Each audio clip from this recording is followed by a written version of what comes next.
Bismillahirrahmanirrahim. Assalamualaikum warahmatullahi wabarakatuh. Perkenalkan, nama saya Nurul Latifah dengan NIM 21010404 dari kelas 6D. Di sini saya akan membahas tentang materi regulasi apoptosis yang dimana mencakup fungsi dari apoptosis, morfologi apoptosis, dan mekanisme apoptosis. Baiklah, untuk submateri pertama yaitu tentang apa sih apoptosis itu. Nah, apoptosis merupakan proses kematian dari sel yang terprogram dan terkontrol secara genetik.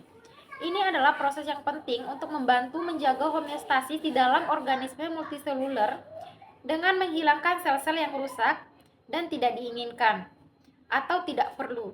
Apoptosis ini memainkan peran penting dalam perkembangan embrio, pembentukan organ, dan respon imun.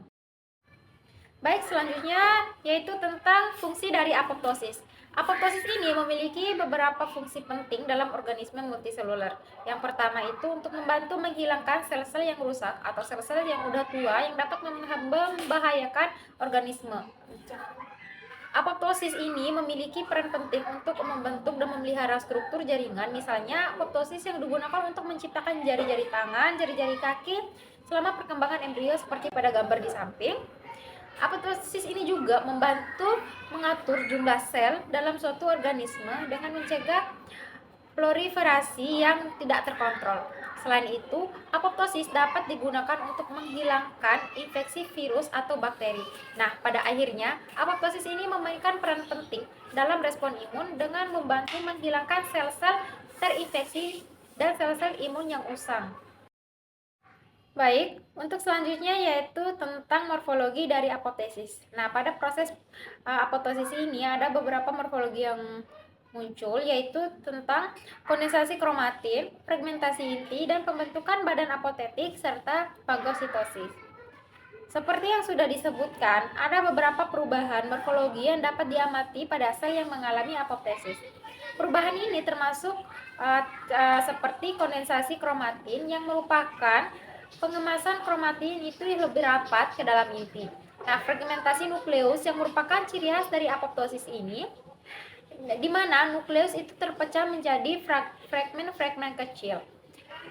Sel yang mengalami apoptosis ini juga dapat membantu badan apotetik yang merupakan vasikel kecil yang mengandung fragmen di sitoplasma.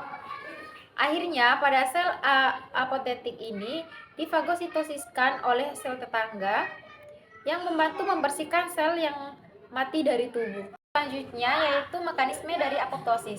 Nah, di sini ada dua jalur utama apoptosis. Yang pertama itu jalur instriksi dan kedua itu jalur instriksi. Nah, jalur instriksi merupakan jalur yang diaktifkan oleh sinyal internal di dalam sel seperti kerusakan DNA atau stres seluler.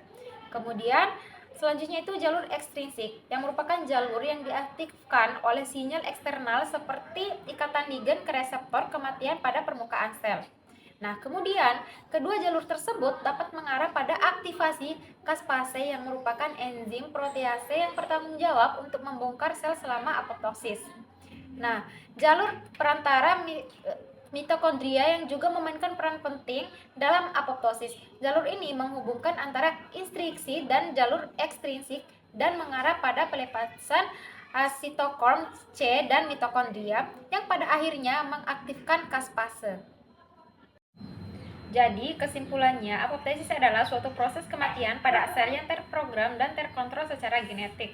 Apoptosis ini memiliki beberapa fungsi penting dalam organisme multiseluler, seperti menghilangkan sel yang rusak atau sel yang sudah tua, membentuk dan memelihara struktur jaringan, mengatur jumlah sel atau suatu organisme dan menghilangkan sel yang terinfeksi virus maupun bakteri, serta mengendalikan respon imun. Selanjutnya ada dua jalur utama dari apoptosis ini, yaitu jalur instriksi dan jalur ekstrinsik.